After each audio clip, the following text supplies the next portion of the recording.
Hello दोस्तों, स्वागत है आप सभी का आपके अपने चैनल कहानी सुनो में आज आपके लिए लेकर आए हैं सतुड़ी तीज या कजली तीज, कुछ भी कह सकते हैं आप। उसकी व्रत कथा और नियम। रक्षाबंधन पर्व के तीसरे दिन आता है यह सतुड़ी तीज का व्रत। सुहागिनों का सौधासा पर्व सातुड़ी तीज। इस पर्व पर सत्तू के बने व्यंजनों का विशेष आदान प्रदान होता है।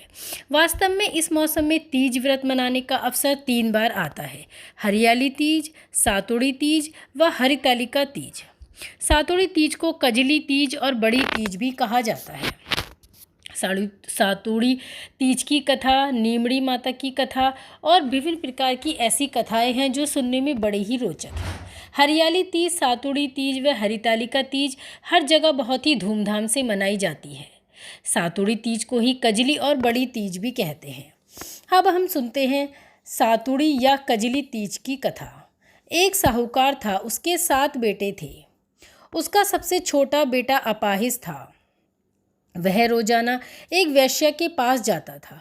उसकी पत्नी बहुत ही पतिव्रता थी, खुद उसे कंधे पर बैठाकर वेश्या के यहाँ ले जाती थी। बहुत गरीब थी। जेठानिया के पास काम करके वह अपना गुजारा करती थी।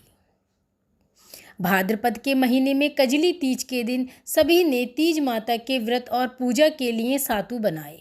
छोटी बहू गरीब थी। उसकी सास ने उसके लिए एक भी सातु का छोटा पिंडा बनाया। शाम को पूजा करके जैसे ही वो सत्तू पासने लगी, उसका पति बोला, मुझे वेश्या के यहाँ छोड़कर आ। हर दिन की तरह उस दिन भी वह पति को कंधे पर बैठाकर छोड़ने गई, लेकिन वो बोलना भूल गया, तुम जाओ। वह बाहर ही उसका इंतजार करने लगी। इतने में जोर से वर्षा आने लगी और बरसाती नदी में पानी बहने लगा। कुछ देर बाद नदी से आवाज़ आई, आव तारी जाव तारी, दोना खोल के पी, पिया प्यारी होए। आवाज़ सुनकर उसने नदी की तरफ देखा तो दूध का दोना नदी में तैरता हुआ दिखाई दे रहा था। उसने दोना उठाया और 7 बार उसे पीकर दोने के 4 टुकड़े किए और चारों दिशाओं में फेंक दिए। उधर तीज माता की कृपा से वैश्या अपना सारा धन उसके पति को वापस देकर सदा के लिए वहां से चली गई। पति ने सारा धन लेकर घर आकर पत्नी को आवाज़ दी, दरवाज़ा खोल, दरवाज़ा खोल। तो उसकी पत्नी ने कहा, मैं दरवाज़ा नहीं खोलूँगी। तब उसने कहा कि अब मैं वापस नहीं जाऊँगा, दोनों मिलकर सातु पाएंगे। लेकिन उसकी पत्नी को विश्वास नहीं हुआ। उसने कहा, मुझे वचन दो, वापस वेश्या के पास नहीं जाओगे। पति ने पत्नी को वचन दिया तो उसने दरवाज़ा खोल दिया और देखा कि उसका पति गहनों और धन माल सहित खड़ा था। उसने सारे गहने कपड़े अपनी पत्नी को दे दिए। फिर दोनों ने बैठकर सातु पासा। सुबह जब जेठानी के यहाँ काम करने नहीं गई तो बच्चे बुलाने आए, काकी चलो, सारा काम पड़ा है। उसने कहा, अब तो मुझ पर तीज माता की कृपा हुई है, अब मैं काम करने नहीं आऊँगी। बच्चों ने जाकर यह बात अपनी माँ को बताई। आज से काकी काम करने नहीं आएगी, उन पर तीज माता की बड़ी कृपा हुई है। वह नए नए कपड़े गहने पहनकर बैठी है और काका जी भी भरकर बैठे हैं। सभी लोग बहुत खुश हुए और तभी से यह तीज माता का व्रत होने लगा। हे माता तीज रानी, जैसे आपने उस बहू पर और बेटे पर कृपा की, ऐसे ही अपनी कृपा सब पर बरसाना। इस मौसम में तीज मनाने का व्रत 3 बार आता है, ये तो आप समझ ही गए दोस्तों। सुहागिनों का सौधासा पर्व है सातुड़ी तीज। सातुड़ी तीज की पूजा करते हैं जो विभिन्न प्रकार से की जाती है। हर जगह के अलग नियम और विधान होते हैं। सत्तू बनाने का इसमें विशेष महत्व है। एक कथा हमने सुनाई आपको ये। अब हम आपको ले चलते हैं सातुड़ी या कजली तीज की दूसरी कथा की तरफ। कजली तीज की पौराणिक व्रत कथा के अनुसार एक गांव में एक गरीब ब्राह्मण रहता था। भाद्रपद महीने की कजली तीज आई। ब्राह्मणी ने तीज माता का व्रत रखा। ब्राह्मण ने कहा, आज मेरा तीज माता का व्रत है, कहीं से चने का सातु लेकर आओ। ब्राह्मण बोला, सातु कहाँ से लाऊं? तो ब्राह्मणी ने कहा कि चाहे चोरी करो, चाहे डाका डालो, लेकिन मेरे लिए सातु लेकर ही आओ।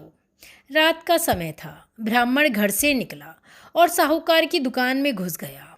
उसने वहाँ पर चने की दाल, घी, शक्कर लेकर 1.25 किलो तोलकर सातू बना दिया और जाने लगा। आवाज़ सुनकर दुकान में नौकर जाग गए और जोर जोर से चिल्लाने लगे, चोर चोर चोर। साहूकार आया और ब्राह्मण को पकड़ लिया। ब्राह्मण बोला, मैं चोर नहीं हूँ, मैं एक गरीब ब्राह्मण हूँ। मेरी पत्नी का आज तीज माता का व्रत है, इसलिए मैं सिर्फ यह 1.25 किलो का सातू बनाकर ही ले जा रहा हूँ। साहूकार ने उसकी तलाशी ली। उसके पास सातू के अलावा कुछ भी नहीं मिला। चांद निकल आया। ब्राह्मणी इंतज़ार ही कर रही थी कि साहूकार ने कहा कि आज से तुम्हारी पत्नी को मैं अपनी धर्म बहन मानूंगा। उसने ब्राह्मण को सातू, गहने, रुपए, मेहंदी, लच्छा और बहुत सारा धन देकर ठाट बाट से विदा किया। सबने मिलकर कजली माता की पूजा की। जिस तरह ब्राह्मण की रक्षा की तीज माता ने, ब्राह्मण के दिन फेरे मैया ने, वैसे ही सबके दिन फेरे। हे कजली माता, आप अपना आशीर्वाद सब पर बनाए रखिए। माँ जगतजननी, आप तो बड़ी दयालु हैं। साथियों, ये कजली और इस तीज की कथा सुनने के बाद या सुनने के साथ साथ आप विनायक जी की कथा अवश्य ही सुनें। हमारे इस चैनल पर आपको विनायक जी की कई कहानियाँ मिल जाएंगी। जिसमें भी आपकी श्रद्धा हो, आप उस कहानी को सुन सकते हैं। ऐसा कहा जाता है कि किसी भी कथा या कहानी के साथ साथ विनायक जी की कथा या कहानी सुनने का विशेष महत्व है।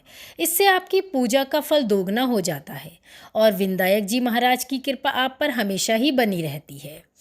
तो इसी तरह और नई नई कहानियाँ हर व्रत त्योहार के बारे में जानने के लिए जुड़े रहिए हमारे साथ। बोलो तीज माता की जय, कजली माता की जय, विनायक जी महाराज की जय।